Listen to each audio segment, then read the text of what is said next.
Hey guys, so I did the 17th Door Haunt Experience with my friend Gabby, and it was the craziest thing I've ever done in my entire life. So I thought that I would tell you how it went. We got there and basically the scary stuff started right away. There were these scare actors that were going through the line and scaring you. There was this guy who had like what we thought was a fake taser, but it turned out that it was real. He didn't tase me or Gabby, but there were a few people that did get tased. We thought like that would probably be like the most intense the tasing would get.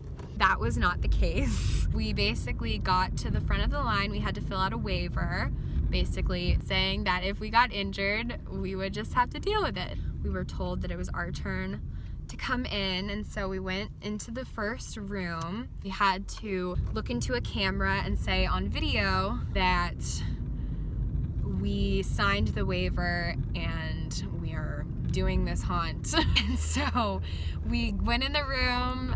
The first couple rooms, there wasn't anything too intense. It was less interactive and more just people like scaring you and stuff. And one of the first rooms, I think it was like the fourth room, was like a shower room. All of the sudden the shower faucets just turn on and we get soaking wet. Or at least I did. I don't think anyone else got that wet, but I was right directly underneath one. And so we basically had to try and get through the room and wind ourselves through without the faucets turning on. There was another room that stood out. There were these two clowns, and I was really freaked out because I'm not a huge clowns person. We go in and all of a sudden the room starts turning. So not like that, but like upside down. That was really awesome just because we're just kind of like trying to stay as up as we can. All of these clowns are just like jumping around the room and all this crazy shit, and so that was awesome. Then there was a latex room. So I highly recommend this haunted house. It was really fun. However, if you have any kind of allergy to latex, don't do it. But basically, you go against the wall, you're strapped in, and this latex comes down from the ceiling and closes in on you. So you literally can't breathe for about 7 seconds, but it felt very long. It did not feel like it was 7 seconds because I had heard about this room, and so I started to hold my breath as it was coming down, so I didn't wait. Another room that was kind of nuts was, so we walk in and there's a room full of chairs and they're all in a circle, and then everyone in our party just sat in a chair. We'd click the number of the person that we want to get electrocuted. My chair was picked, and so I like honestly didn't think it was gonna be that bad. I was like, maybe it'll be like one tase or something. The entire bottom of my chair and the back of my chair start tasing me. So that wasn't fun. So there was another room where a car just starts racing towards us, and this giant puff of air just blasts at you. I feel like that was the scariest room just because it was like the most plausible, like that could happen to you, and so it was horrible. I hated it. I feel like that was the scariest room just because it was like the most plausible, like that could happen to you, and so it was horrible. I hated it.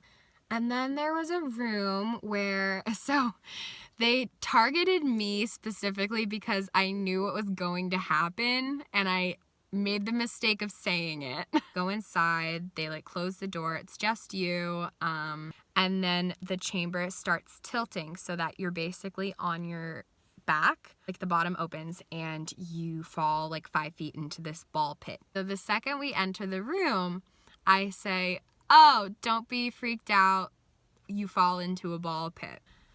Then as soon as I say that, the creepy guy is like, "All right, if you think you're so smart, like you're gonna go in first." And so he like pushes me in. There was another room where it wasn't really a room, it was like an isolation therapy sort of thing. And so I think it's you're by yourself, right? And then all of a sudden, this clown just pops out right to the side of you, and it's just like creepily staring at you, and it was so scary. I did not enjoy it, especially because there's nowhere to go, like, because you're in this isolation chamber. It was crazy. The last thing that stood out to me was the very end. There's 3 tunnels, and we were told to go in one, and it's pitch black, and all of a sudden, the floor just starts electrocuting you. It was absolutely insane. Craziest thing I've ever done. And you see the things that are on the waiver, take them seriously. There's actually latex. Oh, awkward. Oh, I forgot about the bugs. So, for some reason, this guy thought that I really wanted to hold his cockroaches. Like, he kept coming up to me again and again and again, was like, do you like cockroaches? Like, do you want to hold them? I'm gonna give them to you. And then every time I'd say no and go into the other room, they'd like try and put them on me. Just be aware that when it says suffocation, you actually get suffocated. When it says electric shock, you actually get electrocuted. When it says insects, there are insects. But overall, the scare actors were great. I never felt in danger. It was more scary just because of not really knowing what they were going to do next. That, I think, was the scariest part, just not knowing what was going to happen in the next door. It was fun. I highly recommend it, and I would do it again in a heartbeat. So